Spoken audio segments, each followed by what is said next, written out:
Hoje eu quero apresentar para vocês um amigo de longa data, Lucas, mas aqui Dr. Lucas, não é isso? É bondade sua, Marcelo, mas realmente sou advogado há 2 anos. É? E você estudou onde, Lucas? Eu estudei em vários lugares. Eu comecei numa escola que chamava, salvo engano, José Paranaíba, na minha cidade, após a exibição daquela novela, que foi quando a inclusão passou a estar em voga, após 2005. Antes eu não estudava porque as escolas não permitiam o acesso de pessoas cegas ao ensino regular.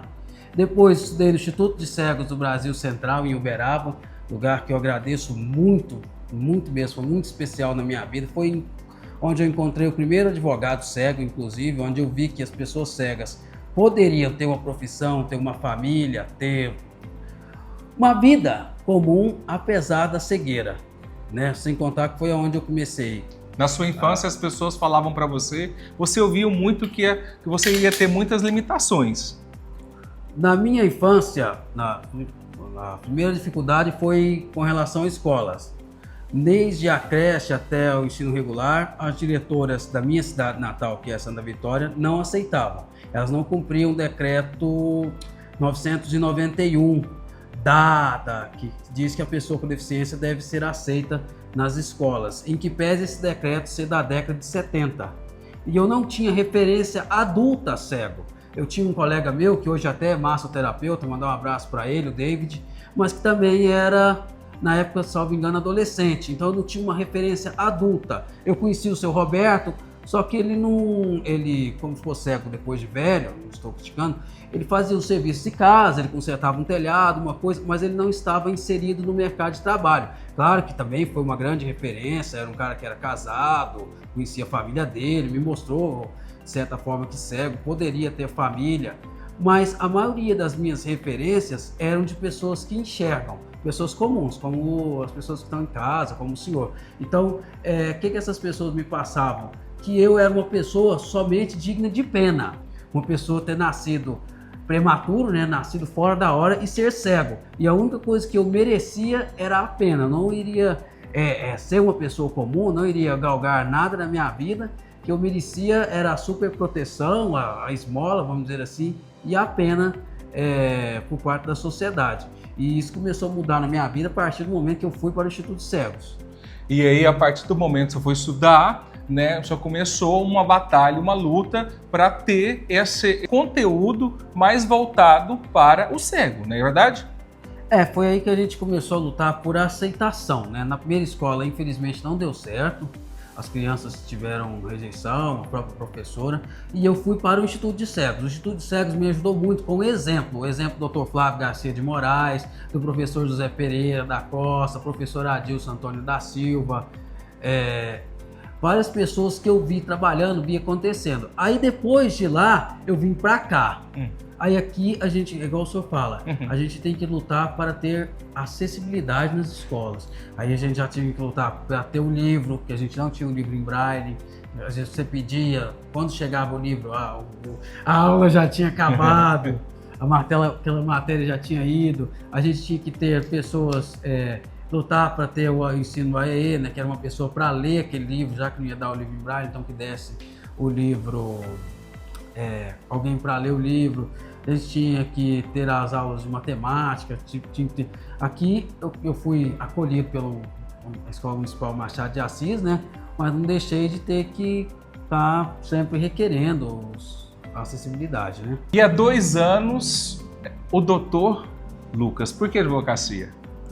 A advocacia que eu gosto muito de falar, gosto muito de cobrar, gosto muito de exigir, gosto muito dessa adrenalina que te dá o direito. Você está sempre buscando a defesa do direito de alguém. E é como eu disse no tópico anterior, o Flávio me mostrou que isso era possível, o Dr. Flávio Garcia de Moraes, porque eu teria que procurar uma profissão que eu sentisse alegria em exercer, mas que fosse possível para uma pessoa cega executar. E como é que foi na faculdade? Na faculdade foi um tanto complexo, eu tive que peticionar, às vezes a gente ficava sem ledor, tive que pedir muito para ter o ledor, mas no final sempre dava certo o ledor. Por quê? porque demorava assim cerca de 4 meses por causa da burocracia do Estado, mas eles cediam um funcionário deles para ler toda a legislação, toda a doutrina para me aplicar a prova. Então, no final, dava tudo certo. E uma coisa que eu quero ressaltar é que na faculdade eu não sofri preconceito de quem quer que seja. Não tive nenhum tipo de discriminação. Um professor chegar na sala e falar assim, eu não vou te ensinar não, você não consegue aprender não. Nós vamos te passando aí e no final você pega seu diploma. Ou um professor fazer que eu não estava na sala, ou qualquer tipo de rejeição por parte dos alunos. E como é que é hoje o Dr. Lucas advogando? Como é que é? Realizando um sonho, né? Realizando um sonho de infância. Desde que eu descobri que dava certo, antes eu queria ser padre, Marcelo. Padre? Eu sempre gostei de falar, então como eu vi o finado Padre Fernando, que Deus o tenha, com aquela vozeirona impostada que ele tinha, não era uma voz grossa, mas ele tinha uma voz impostada, de celebrante, eu queria ser padre. Aí eu fui mudando, migrando e passou a ser um sonho de infância, sabe? Enfrentei alguma dificuldade, fiz 3 provas, né? Hoje, em que pese, o pessoal tá meio cabreiro, talvez impressão minha, mas o pessoal ainda tá meio cabreiro para contratar a gente, porque eles não sabem como funciona. Mas hoje eu consegui realizar um sonho, consigo atuar como procurador, como defensor da ativo, né, que é um advogado que o Estado paga, tenho minha clientela particular, então estou realizando cada dia mais, com a graça de Deus, um sonho. Você tem noção que o que você fez, né, é o que você trabalhou, né, o que você esteve à frente, né, o que você lutou, né, exemplo para tantas pessoas?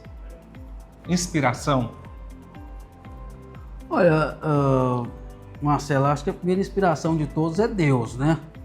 A gente sempre busca garantir, não só a nós, a mim, Lucas, mas a todos os cegos, uma vida plena, né?